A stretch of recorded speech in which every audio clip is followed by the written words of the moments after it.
As you have staff turnover and new employees come on board, how do you engage them in that culture, knowing that they haven't had that experience with you?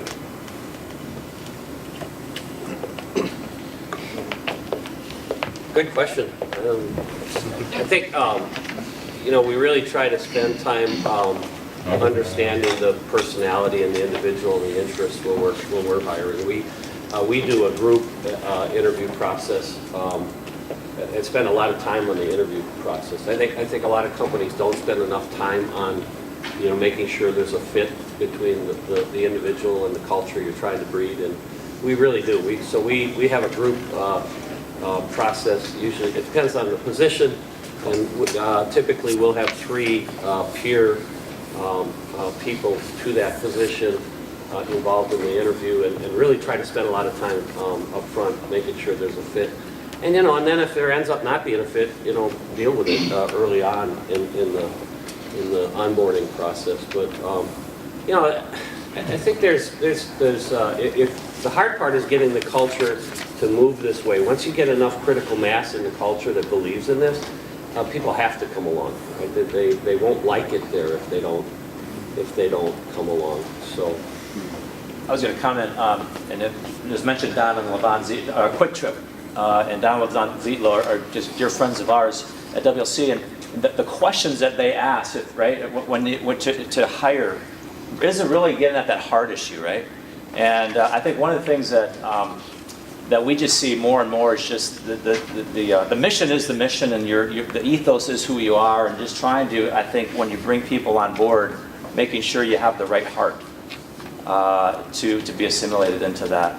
I think the other thing that I just mentioned is, I think as leaders of any organization, the balance between systemically and organizationally trying to infuse servant leadership at the risk of just losing the organic nature of just what you are. We started a Center for Christian Leadership recently, and we're launching a certificate for leadership for our students. And one of the challenges that we're just making sure we don't, by having the process, losing the authenticity and the organic nature of just what it means to just serving just because. Does that make sense?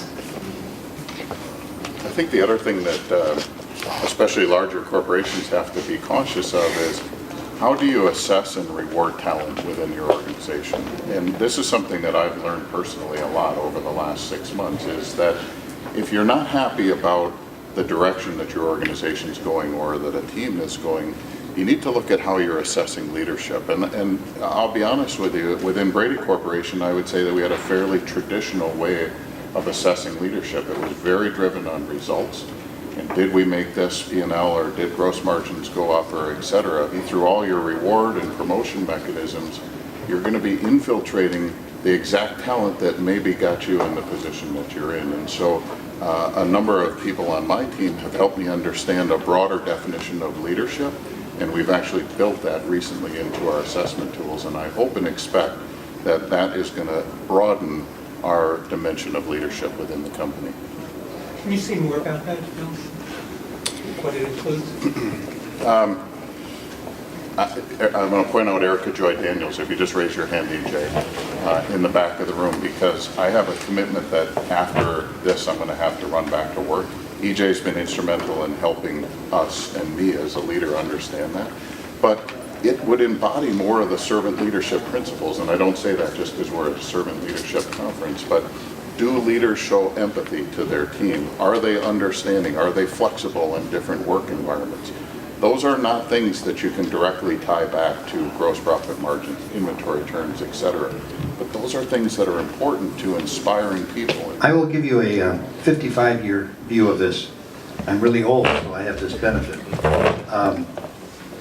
Along the way, you will be tested, and your natural inclination is goodness. Great majority of people, it's goodness. And you just have to bring that out somehow, and I don't have a formula for you, have that person discover what it's like to do something for someone else without an expectation. And sometimes that has to be explained. Just do it for the right reason. Now, in the process of hiring, we didn't have any big, we have one item that we look at, and if somebody is really low on that item, we say, we know it's not going to be a fit. But if we have somebody with other strong characteristics and they're younger, we'll identify what the issue is, and then we'll go to work on it. But it doesn't always work. And you have tough stuff that you go through because you're fair and you're just, and you give people the opportunity to correct, and you work with them, but you still end up with a no. Tough deals. So it's not at the end of this meeting, I'm going to talk about quantum theory versus Newtonian thinking. And we have been talking about Newtonian thinking. That's the way we were brought up. That's IQ. It's the way we all function. But the world is moving. This is the age of Aquarius. I'm going to introduce, Pat has raised his hand, but I also want to say Pat is the servant leader on this campus, if anybody is. He is the senior VP of Student Affairs or something like that. Student Life, that's it. Thank you very much, Dr. Pieper. I cannot presume to speak for our president here at MSOE. We have heard certainly from the president of Wisconsin Lutheran and Al Bruno. But all I can say is this. We're extremely proud and grateful and appreciative of the contribution which our Chair for Servant Leadership here at MSOE, Dr. David Howell, has, the impact that has had on the culture of this institution. Let me tell you a little bit what I mean. I am not an engineer. In my first life, I was an English teacher. And the similarities between English teachers and engineers end right after the ENG. Okay? But somehow this has been a relationship that has worked out, and it has now lasted for 41 years. There is challenge and there is opportunity at this kind of institution for servant leadership.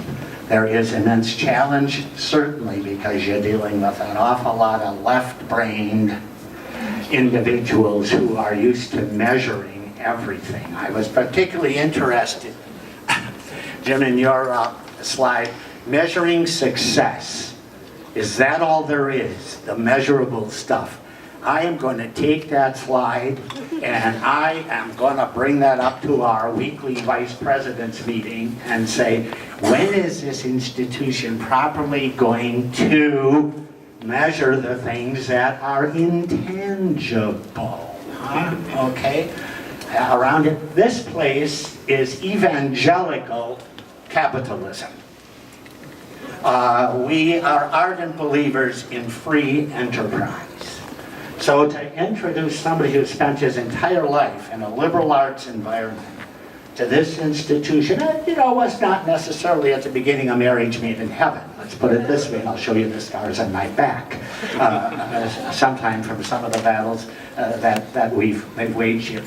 But you were talking about this generation of young people. I am a believer.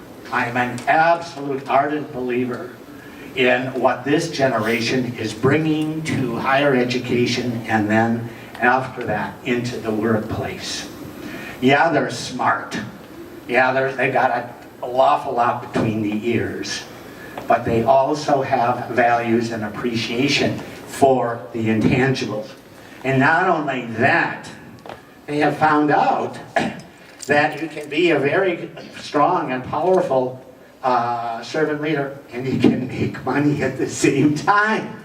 They're not mutually exclusive.